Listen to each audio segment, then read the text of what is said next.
C'est pour Romain Aran. Lens dans l'euphorie après sa victoire en Coupe de France et les célébrations ce week-end.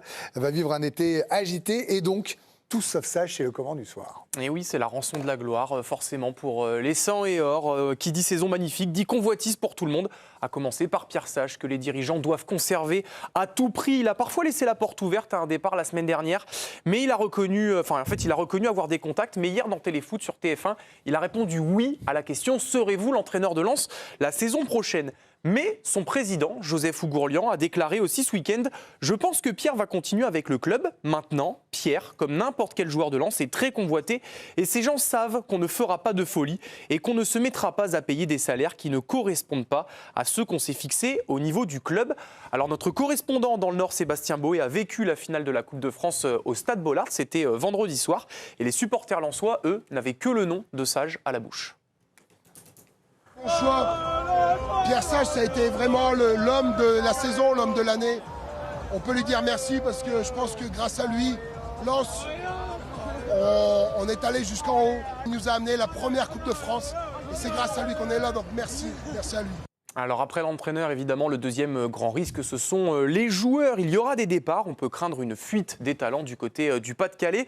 On sait déjà qu'Adrien Thomasson et Wesley Saïd, qui ont tous les deux fait une superbe saison, s'en vont. Ils n'ont pas prolongé leur contrat. Les prêts de Saoud Abdoulhamid et Arthur Masuaku prennent fin en juin, même si les dirigeants lensois ont une option d'achat pour le Saoudien. Et puis il y aura forcément des offres pour des joueurs qui ont crevé l'écran, comme Samson Baïdou ou encore Mamadou Sangaré. Donc attention à la saignée.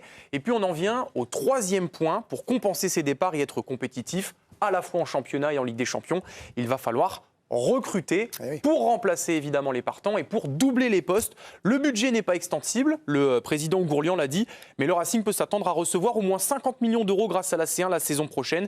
C'est le minimum en fait touché par les clubs français qualifiés pour la saison régulière ces deux dernières saisons. Et alors après la dernière journée de Ligue 1 du côté de Lyon où Lens avait gagné 4-0, le directeur sportif Jean-Louis Lecas s'était déjà tourné vers le mercato et il sait qu'il va falloir autant de flair que l'été dernier. C'est un alignement, c'est positif. Maintenant, il y a encore beaucoup de travail parce que dans quelques temps, il va falloir remettre le couvert. Alors le gros point positif pour les 100 et or, c'est qu'ils savent du coup ce qu'ils doivent faire et surtout ce qu'ils doivent ne pas faire, à savoir refaire ce qu'ils ont fait en 2023. Ils avaient déjà terminé deuxième, ils avaient claqué beaucoup d'argent, notamment 35 millions d'euros sur Eli Wahi. Ils avaient un peu cédé à la folie des grandeurs. Mais il faudra aussi combler les attentes des supporters, des suiveurs, de l'entraîneur. Elles sont nombreuses, donc tout ça, c'est un équilibre qui est difficile à trouver. Merci Romain. On va commencer, Bruno, évidemment, avec Pierre Sage, parce que son nom est sur toutes les lèvres. Je me souviens très bien de ce qu'avait dit Loïc Tanzi. Il avait passé une soirée agitée sur les réseaux sociaux quand il avait dit que, oui, il serait sans doute l'entraîneur de Lens, mais que ce n'était pas encore totalement fait, parce que c'est son président qui l'a dit là. Ce n'est pas sur ce plateau. Il y a des offres. Même lui, il a dit oui, j'y serai, mais en même temps, on est convoité. Et on a bien compris que le président Ougourlian, il n'allait pas céder à la folie des grandeurs une deuxième fois. Après avoir fait un moment n'importe quoi, il ne fera plus n'importe quoi. Il a appris de ses erreurs, donc tant mieux. Après, sur le cas Pierre Sage, moi, il y a une chose, c'est que du côté de Lens, il joue, pas dire du poker, mais je rappelle que Yannick Cahuzac arrive, adjoint. Yannick Cahuzac qui a été, pour certains, Olivier Pantaloni, ancien adjoint d'Olivier Pantaloni, il a dit que ça serait l'un des meilleurs entraîneurs à venir. Donc il est déjà en train de mettre en avant Yannick Cahuzac. Donc en fait, en gros, bien sûr qu'ils veulent garder Pierre Sage, ça se sent. Mais on sent que Pierre Sage, il a ce côté un peu, j'attends qu'on vienne me voir. Les journalistes supposent la question. Il y a des choses qu'il n'a pas aimées cette année. Mais bien sûr, il y a des choses. Et en fait, en gros, je pense qu'il faut qu'ils se rencontrent pour vraiment trancher. Je ne vous dis pas que Cahuzac va passer numéro 1 l'année prochaine. Je vous dis juste qu'ils ont le matériel puisqu'il vient d'être intronisé. Pierre Sage l'a annoncé la semaine dernière comme quoi il devenait son adjoint et ça serait son numéro 2. Donc je trouve qu'il se passe des trucs autour de Pierre Sage et de la suite pour lui au club. C'est la priorité des priorités, la priorité absolue, Swan, re-signer, confirmer Pierre Sage ? Oui, parce qu'on sait que, même si Jean-Louis Lecas a parlé du fait qu'ils vont devoir être bons sur le mercato, c'est aussi ce qui va te permettre peut-être de convaincre certains joueurs de rester. C'est aussi ce qui va te permettre de convaincre des joueurs de venir. Et je pense que pour ça, il va être très précieux. Par rapport au choix de Pierre Sage lui-même, je ne peux pas parler à sa place, mais je trouve qu'une forme de continuité prouvée en Ligue des Champions avec une équipe comme Lens, c'est quelque chose qui est bon pour lui et son CV. Après, on sait que... Mais si ça marche, on sait que ça peut aller très vite, mais pour moi, ça reste la priorité. Même si j'ai un rêve pour Lens, c'est qu'ils arrivent à garder un an à Sangaré en Ligue des Champions. Mais j'y crois pas. Mais c'est ta plus grosse valeur marchande. Ça va être compliqué, hein, parce qu'ils ont besoin. Mais alors, il va y avoir la manne financière de la C1, Pierre Maturana, mais c'est la fameuse année 2. Celle où il faut, c'est ce qu'on disait ce matin en préparant l'émission, doubler les postes, mais que ce soit compétitif. Il ne faut pas un remplaçant correct.